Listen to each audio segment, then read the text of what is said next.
Ce tartare de thon au parfum de Cointreau, zeste de pamplemousse et patates douces. Vous voulez connaître la recette?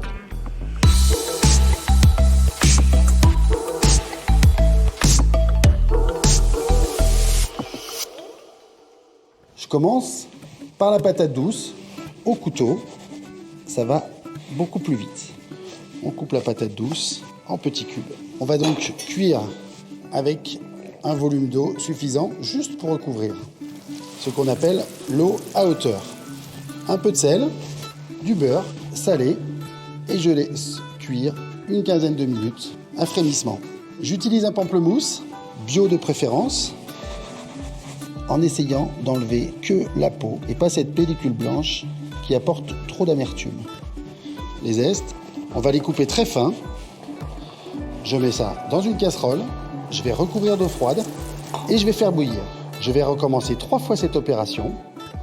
Mes zestes de pamplemousse sont blanchis une première fois.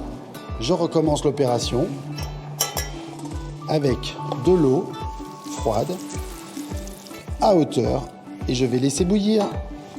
Je vais maintenant faire la vinaigrette avec un demi-jus de pamplemousse, l'huile d'olive, le condiment balsamique blanc, un peu de fleur de sel, un bouchon de Cointreau et je vais hacher quelques feuilles de coriandre. On met la coriandre hachée dans la vinaigrette et notre vinaigrette pamplemousse Cointreau est prête. Mes patates douces seront cuites quand toute l'eau se sera évaporée. Donc je vais découper assez finement mon tartare de thon. Mes zestes d'agrumes ont été blanchis 3 fois. Je vais les confire avec de l'eau, toujours à hauteur, quelques grammes de sucre et un peu de Cointreau. Vous sentez toutes ces odeurs d'agrumes, d'orange. Ça, c'est toute la magie du Cointreau. Les patates douces sont cuites. Elles sont quasiment en purée, mais je vais les mixer pour obtenir une purée très fine. Il est maintenant temps d'assaisonner le tartare avec donc la vinaigrette, les zestes de pamplemousse.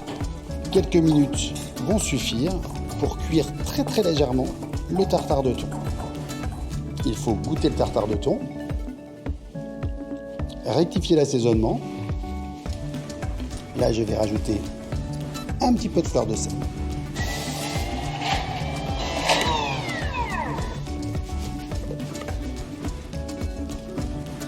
Je vais également finir l'assaisonnement de ma purée de patates douces avec quelques zestes de pamplemousse, un peu de beurre dans la purée encore chaude et ma purée de patates douces est terminée.